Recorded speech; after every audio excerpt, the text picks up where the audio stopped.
그 정기국회 되자마자 여야 대표 회담의 성과는 사라지고 계엄 발언으로 지금 세게 충돌하는 모양새인데 지금 민주당이 뚜렷한 근거를 대지 못하는 상황에서 사실 어제 이제 김영용 국방부 장관 후보자 청문회에서 최근 군인사들이 이제 충암고 출신으로 채워졌다는 지적 외에는 별다른 게 없었는데 어제 이게 이제 계엄령을 준비하려는 신호 아니냐. 뭐 특정하게 국방장관하고 충암고 라인들이 군 요직을 맡아서 그런 의혹이 제기됐는데 김 의원님 국방위 소속이셨잖아요. 네.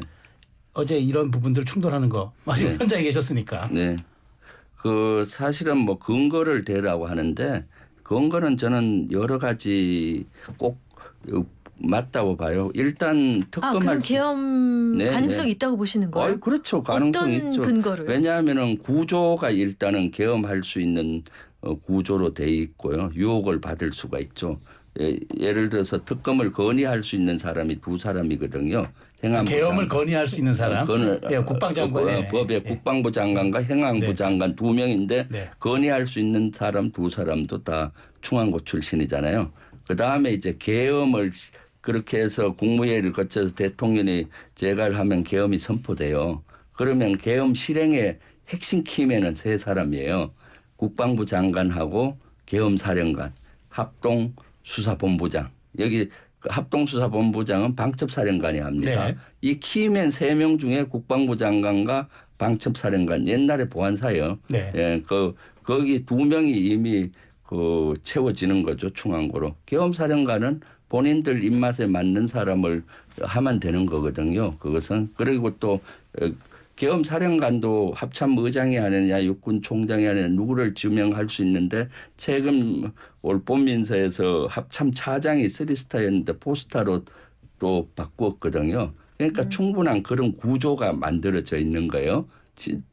예를 들어서 네, 그중에 네. 합리적인 사람 예를 들어 국방부 장관이나 이런 사람이 있으면 그 계엄을 한다고 네. 할 때 안 된다고 할 수 있을 텐데 네. 그런 구조가 돼 있으면은 실제 유혹을 받게 됩니다. 아니 근데 계엄을 그래 그냥 그다음 두 번째는요. 예.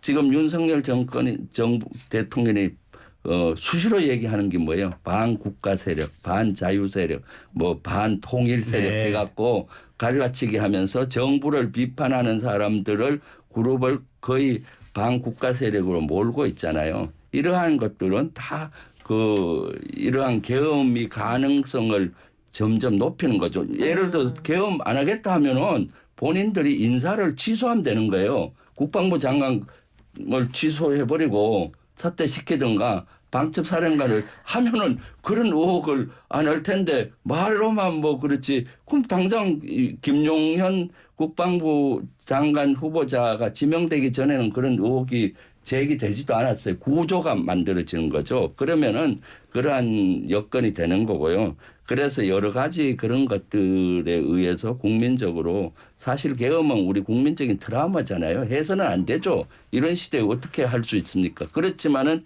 윤 정권이 해왔던 지금의 형태는 할 가능성이 높죠. 제일 먼저 했던 게 뭡니까? 사람이 상상을 초월하는 거예요. 국방부 건물 너들 나가고 국방부 건물 뺏어 들어가고 잘 사는 육군 총장이나 해병대 사령관 뭐 외교부 장관 나가고 들어가고 이런 거 상상이 됩니까? 그리고 거부권 행사 역대 대통령 중에 이렇게 거부권 행사하면서 국회를 무시하고 국민을 무시하는 사람이 어디 있고 이러한 상식을 초월한 일을 하니까 이러한 의혹이나 가능성이 있다고 보여지죠. 그래서 네. 보통 때는 아닐 것이고 만약에 탄핵으로 가는 과정에서는 이런 구조면은 유혹을 받을 수가 있어요. 누군가 브레이크를 걸어야 되는데 예를 들어서 박근혜 탄핵 때도 계엄 문건을 만들었잖아요.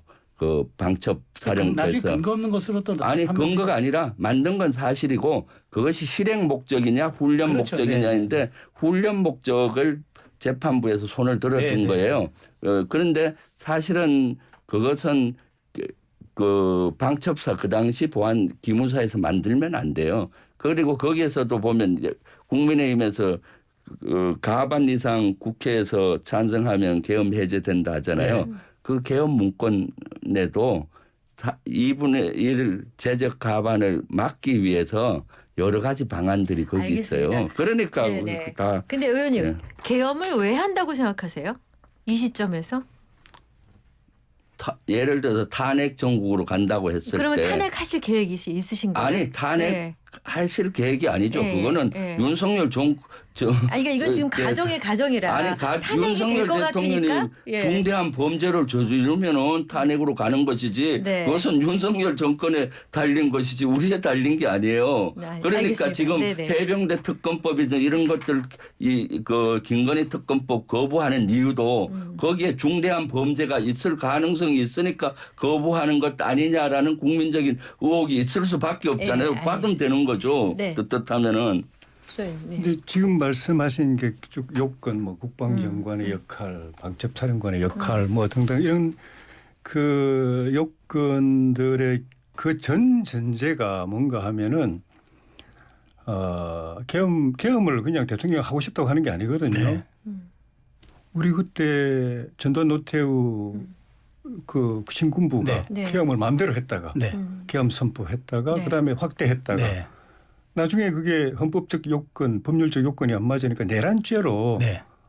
중형을 받았잖아요. 네, 그렇죠. 한다고 되는 게 아니에요. 네. 그 걔가 아무나 대통령 마음 뭐 여장수 그 엿가락 두드리시 대통령 하고 싶은 마음대로 하라고 돼 있지 않습니다. 헌법에도 요건이 있고 계엄법에도 요건이 있어요. 그게 안 맞으면은 그 계엄 선포하는 것이 불법이 되고 그 나중에 전두환 노태우 재판에서 보듯이 12.12.5.17이 결국은 계엄 선포하고 확대한 것이 내란죄로 처벌받았잖아요.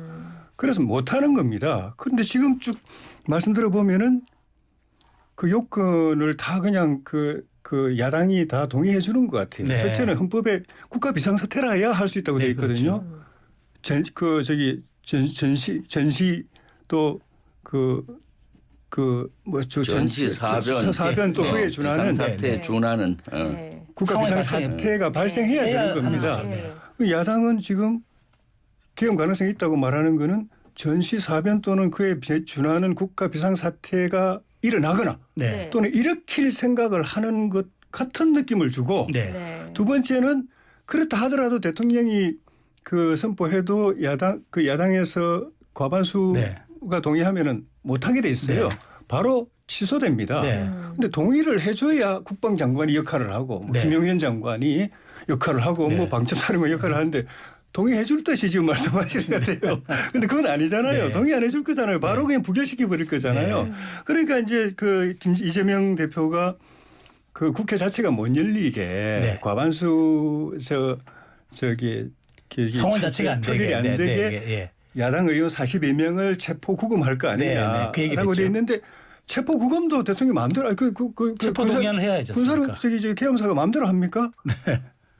국회에서도 동의가 있어야 되고 그렇습니다. 계엄법에도 그대로 계엄법 13조인가도 보면은 그 계엄이 되면은 일반인에 대해서는 체포 구금을 좀 쉽게 할 수 있게 되어 있습니다. 네. 그런데 현역 의원에 대해서는 국회의원에 대해서는 못한다고 딱 계엄법에 또 네. 막아놨어요. 그것도 안 읽어보셨는데 이 대표가 그냥 마음대로 그냥 잡아가둬가지고 표결 의결진도서 안 되게 한다고 말하는 게 이분들은 그러면 하여튼 국가 비상사태 대통령이 계엄을 선포할 만한 그런 요건이 되는 사태가 올 걸로 생각하거나 아니면 자기들이 뭔가 꾸미고 있는 건가. 네. 또 그러고 그렇게 됐을 때 계엄을 그냥 부결 안 시키고 그냥 네. 진행시켰다가 뭔가 유혈 사태나 이런 걸 좀 기대하는 건가. 그런 생각이 들어요. 모든 거는 지금 헌법에 있고 법률에 있고 그 법률을 적용하는 국회 과반수 민주당 손에 다 있는데 자기들 마음대로 다 결정하는데 대통령이 할 수 있다고 말하는 게 저는 정말 이해가 안 돼요. 알겠습니다. 무슨 생각을 네. 여기에서 한마디만 하면요. 계엄 요건은 그 전시 뭐 비상사태인데 그런 사항에 대해서 행안부 국방부 장관이 건의하면 국무회의를 거쳐서 대통령 제가하면 바로 발령이 됩니다. 그리고 국회에 통보를 하는 거예요. 발령이 되면서 사실은 언론 집회 시위에 관련된 지침을 내려요. 네. 그럼 일체 그런 것들 정부에 대한 정치 활동 금지 이런 지침이 내려가잖아요. 그럼 만약에 계엄령이 선포되면은 언론이 가만히 있겠어요? 또 국민들이 가만히 네, 있고 그렇죠. 그 전두에 또 국회의원들이 네, 나서서 여기에 그렇겠죠. 부당함을 네. 주장할 거 아니에요. 네. 그럼 이것을 반정부 활동으로 해서 현행범으로 국회의원을 구금을 이것은 아니 웃을 일이 아니고 네. 그 박근혜 탄핵 시대 기무사가 만든 문건에 있었다. 문건에 그대로 있는 거예요. 이 내용들이 실제 그러기 알겠습니다. 때문에 이것은 아니 그 문건에 있었고 단지 그 당시는 저는 한민구 장관 국방부 장관이 대단히 합리적인 분이라서 이것을 실행할 의지가 없었던 것 같고 박근혜 대통령 본인도 사실은 헌재에서 저 탄핵이 기각될 걸로 믿었다 하고 하더라고요. 그러니까 그런 유혹을 안 받았을 것 같은데 윤석열 대통령이 지금까지 한 형태로 보면은 충분히 그럴 때 구조가 돼 있잖아요. 그러면 유혹에 약해지는 구조로 되어 있는 거죠. 그러니까 이런 국민적인 의혹이 생기고 문제 제기되면은 그 안에 구조를 바꾸어 버리면 돼요. 의혹이 안 가는 구조. 대통령실에서는 아니라고 이미 입장을 밝혀 네. 전혀 근거 없는 알겠습니다. 얘기라고 알겠습니다. 입장을 없는 밝혀. 이런 것들이 다 알겠습니다. 근거라니까요. 제가 좀 걱정이 되는 거는 이 상식적으로 판단하면은 이건 될 수도 없고 네. 또 당사자인 청와대 대통령실에서 전혀 생각이 없다고 그러면 그걸로 접어야 되는데 계속하는 이유는 민주당은 다 생각을 하면서 뭘 하는 이 정당이기 때문에 뭔가 생각이 있는데 저도 고민을 많이 했거든요. 네, 이후 생각을 상황을 지켜보겠습니다. 고민을 네. 해보니까 결국 민주당이 지금 핵심은 이재명 대표가 법에서 살아나냐, 유죄 판결 받느냐, 대선에 갈 수 있느냐 없느냐 이건데 만약에 그게 불가능한 상황 되면은 정권을 이렇게 다시 대중의 힘에 의해서 다시 빼앗아오기 위해서 대규모 어떤 대중 봉기를 오늘 많이 너무 생각하는 건 아닌가. 계속 많이 가시는 것 그럴 때 같아서 만약에 여기까지만. 국가 비상사태까지 가게 되면은 네. 계엄이 올 수 있지 않은가 이런 생각을 야당이 하는 거 아닌가 싶어요. 알겠습니다. 네, 어쨌든 지금 한참 많이 나가지. 계엄에 대해서 민주당이 이제 뚜렷한 좀 근거와 어떤 그 확실한 사례를 제시할 때까지는 아마 좀 잠복기로 들어갈 것 같은데요. 네. 일단 오늘 저 박찬대 원내대표가 교섭단체 연설을 했습니다. 그 과정에서 연설을 통해서 대통령의 현실 인식을 지적하면서 국정 대전환을 요구했는데 사실 이 부분에 대해서는 이제 박찬대 원내대표가 좀 말하자면 좀 직격을 한 것으로 보이는데 김 의원님 어떻게 보셨어요? 직격이 아니라 사실을 말씀하신 거죠. 사실은 윤석열 정부 들어와서 거의 모든 분야에서 후퇴하고 있잖아요. 지금 의료대단으로 국민들이 얼마나 불안해하고 있으며 또 민생이 얼마나 어렵고 민주주의가 후퇴하고 있고 그래서 그런 사실을 팩트를 가지고 좀 국정 기조를 완전히 전환하도록 요구를 한 것입니다. 이미 국민적으로는 총선 때 이미 총선 민심이 야당에게 압도적인 지지를 한 국민들의 명령이 뭡니까? 대통령의 국정 기조를 바꿔라. 거부권 행사하지 마라 해도 안 바꿨잖아요. 그러니까 2차 그런 것들이 저는 탄핵 청원 143만 청원이 있었고요. 네. 지금도 안 되니까 지금 우리 원내대표께서 이번에 사실을 얘기한 거라고 보여집니다. 자, 근데 지금 박찬대 원내대표가 오늘 이제 그 약간 눈길 끄는 제안을 하나 했습니다.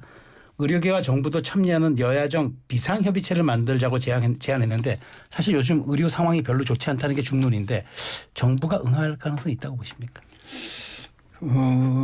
꼭 대안이 그것만은 아니지만은 대통령께서 그 문제에 있어서는 조금 한 발 물러서서 네. 조금 열린 마음을 가지고 이야기도 들어보시고 현장 상황도 파악하고 한번 그 다른 좀 더 나은 대안에 대해서는 고민을 하실 필요가 있지 않나 싶어요. 대통령께서는 주로 이제 복지부 이제 이야기를 듣고서 상황 판단을 하시고 네. 추석 명절 때도 뭐 별 문제 없을 거다. 그리고 지금 잘 돌아가고 있다. 큰 문제 없다라고 이야기하셨는데 뭐 그렇게 되기를 바라지만은 저 같은 이런 이제 제3자가 이렇게 듣는 이야기도 들어보면 현장 상황이 꼭 그렇게 네. 안정적이지는 않고 네. 가다 잘못하면은 뭔가 불상사가 벌어질 수 있는 상황이어서 네. 대통령께서 복지부 보고대로 받으시되 현장에 좀 가보셔가지고 의사들이나 환자들 이야기 들어보고 응급실 상황도 좀 보셔가지고 좀 국민들을 안심시킬 수 있는 그런 대안을 좀 고민해 보셨으면 합니다. 김 의원님은 그 지금 사실 이렇게 제안한 게 민주당이 이제 그 여야 대표 회담에 대한 어떤 그런 후속 조치 같은 느낌도 있는데 결국 그 지금 의대 증원에 대해서는 올해는 이제 어렵다는 건 이재명 대표도 생각을 했는데 그럼 이 부분이 그 앞으로 이제 닥칠 추석 민심을 좀 염두에 두고 박찬대 원내대표가 이렇게 좀 선제적으로 했다고 이렇게.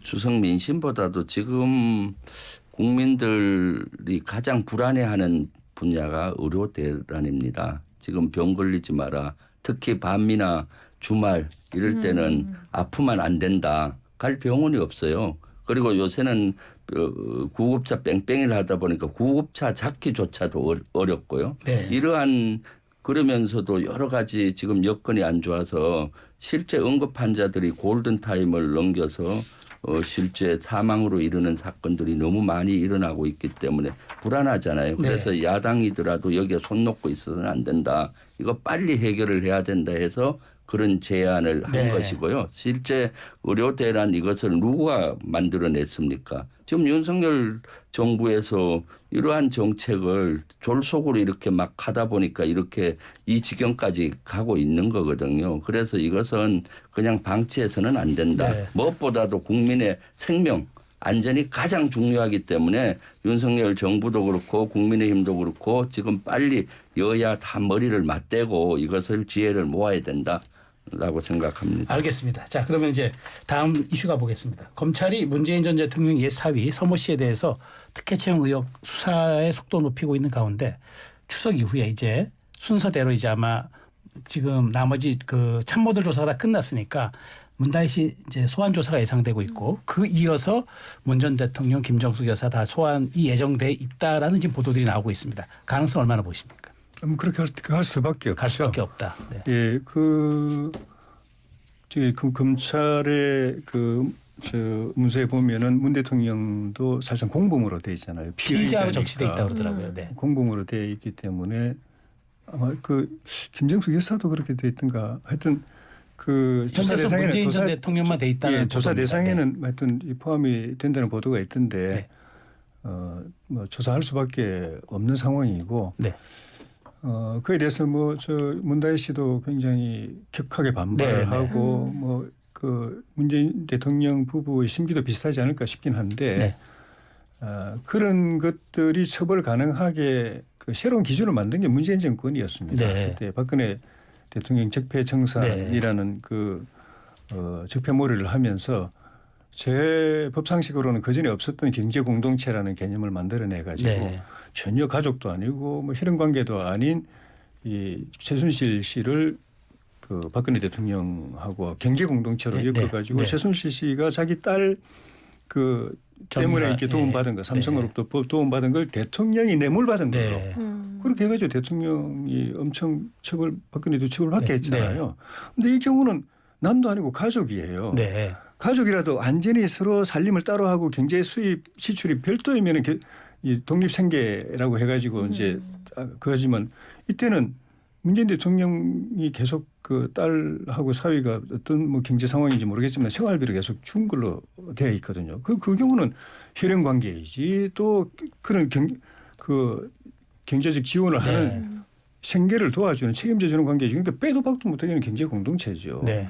박근혜 대통령과 최순실 씨와의 관계보다도 훨씬 더 강한 공동체이기 때문에 문재인 대통령 때 세웠던 법적 기준에 따르면 이거는 피해 나가기 어렵습니다. 조사받을 수밖에 없는데 저는 옛날부터 굉장히 좀 의심스러워 의문이 있었던 게 이상직 전 의원이 형식상으로는 자기 사위 문 대통령 사위 취업해주고 편리 봐주고 한 것 때문에 중진공 이사장하고 공천 받았다 이래 돼 있는데 본인은 장관 중소기업 이제 장관을 요청했다는 이야기도 있던데 그 당시에 대선 과정에서 수많은 공을 세운 사람들이 있는데 이 사람이 얼마나 그 정도 요구할 수 있으려면 공신 중에 공신이어야 되거든요.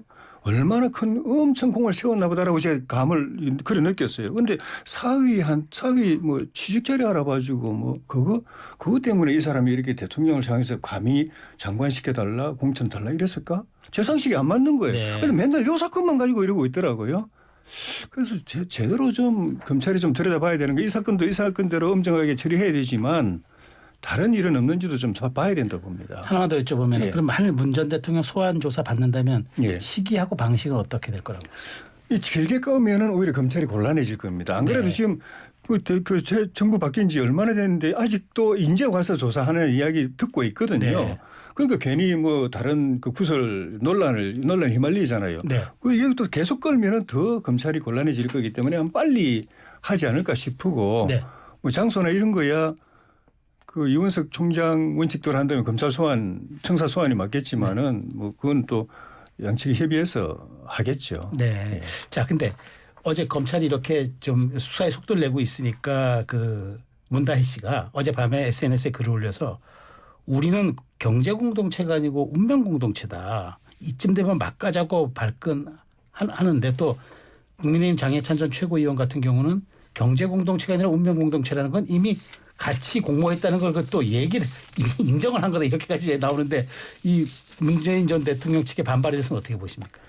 이것은 검찰의 전형적인 검찰 탄압이라고 봅니다. 지금 윤석열 정부 지지도, 대통령의 지지도가 떨어지고 의료 대란이 일어나고 역사 지우기, 독도 지우기로 비난을 받으니까 시선을 이쪽으로 돌리기 위한 전형적인 아주 나쁜 검찰 탄압의 전형이죠. 자식과 부모는 운명 공동체 아니에요? 그거는 천년이고 일륜인데 뭐 그걸 가지고 또 경제 공동체니 뭐 이상한 프레임을 씌우니까 저는 문다혜 씨가 그렇다고 봐요. 저도 우리 딸과 아들하고 다 장성했지만은 운명 공동체예요.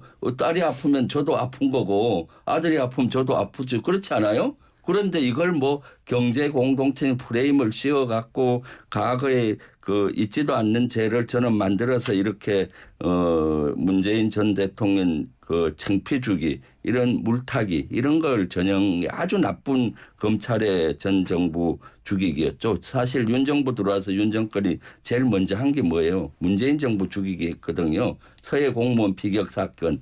팩트는 그대로인데 결과를 뒤집어 갖고 막 잡아였고 거기에서도 문재인 대통령 엮으려고 하다가 막 여론이 덜거리니까 그건 면제해 주고 또 그다음에 그 뭡니까 그 흉악범 열 몇 명을 죽이고 했던 흉악범을 국송시킨 사건을 가지고 또 문재인 대통령하고 엮으려고 하다가 안 되니까 그때 5개를 엮으려고 했는데 국민적인 저항이 일어나니까 2개로 끝내고 그다음 건은 아직도 지금 재판이 진행 중에 있습니다. 아니요 2개만 그렇고 그때 네. 5가지를 제기했어요. 네, 뭐 되지도 않는 전부 정책적인 이런 걸 가지고 그러다가 이제는 또 지지도가 떨어지고 국면 전환할 게 없으니까 지금 문 대통령 전 대통령 창피 주면서 이렇게 하려고 하는 그거잖아요. 여기서 뇌물로 건 것이 뭡니까? 사위가 그 열심히 일해서 번 월급을 뇌물로 이렇게 막 엮어서 말도 안 되는. 아니 열심히 일해서 받은 월급을 가지고 거기 무슨 뇌물입니까? 그러니까 말도 안 되는 걸 엮어서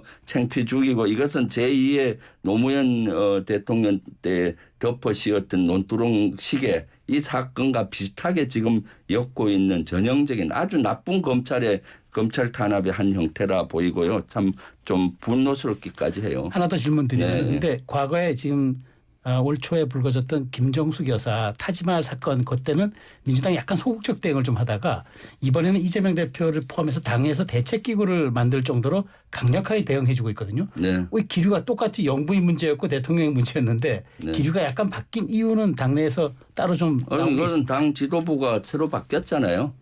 저도 이거 대책 그 위원회를 만들어서 검찰 탄압 강력히 대응해야 된다고 저도 건의드렸고 이재명 대표님도 이제는 검찰이 문재인 전 대통령 죽이기 그 창피 주기가 도를 넘고 있다. 네. 그대로 둬서는 안 된다 하는 것들이 우리 최고위원회에서 논의가 됐고 저도 이거 꼭 해야 된다. 이것이야말로 나쁜 검찰의 탄압 정태인데 우리 당이 그냥 있어서는 안 된다고 해서 지휘부가 바뀐 거죠. 그러니까 1기 체제와 2기 체제의 다른 네. 점이다 그게. 예, 그렇죠. 그렇게 보시면 그리고 그런 거고 그 도를 점점 넘고 있잖아요. 네. 그러니까 이대로 처음에는 그 정도는 참았지만은 이제는 더 이상 참을 수 없는 것까지 윤석열 정권이 가고 있다. 윤석열 정권의 검찰이 너무 도를 지나치고 있다라는 생각을 하고 있죠. 그러면은 어떻습니까? 김건희 여사는 지금 디올백 수사 도이치모터스 수사 제3의 장소 그것도 경호처가 운영하는 어떤 모처의 수사관들이 뭡니까 신분증 반납하고 핸드폰 반납하고 수사받더니 결국은 무혐의 처리되고 있잖아요. 당신과 대통령과 대통령 부인에 대한 것은 현 정권에 대한 그 살아있는 권력에 대해서는 그렇게 봐주게 하면서 지금 문 대통령이 뭔 힘이 있습니까? 그러니까 지금 본인의 지지율이나 이런 걸 떨어지니까 시선 돌리기로 저는 보고 있고요. 우리 당에서도 그렇게 보고 있습니다. 알겠습니다. 마지막 질문 조 의원님께 드릴게요. 기시다 후미오 총리가 이제 곧 방한하는데 6월 7일 자 고별회담이 됩니다. 그러면 우리에게 좀 어떤 실익이 있다고 좀 보세요?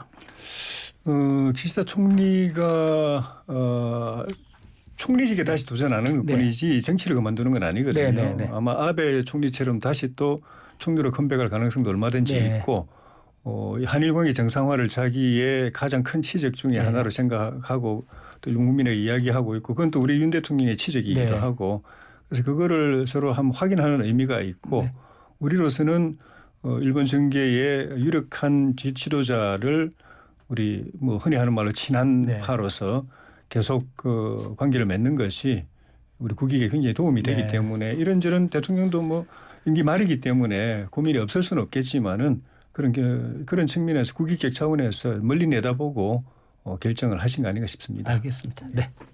네, 오늘 말씀 여기까지 듣겠습니다. 김병주 더불어민주당 의원, 조혜진 전 국민의힘 의원과 함께했습니다. 고맙습니다. 잘 들었습니다. 네, 감사합니다.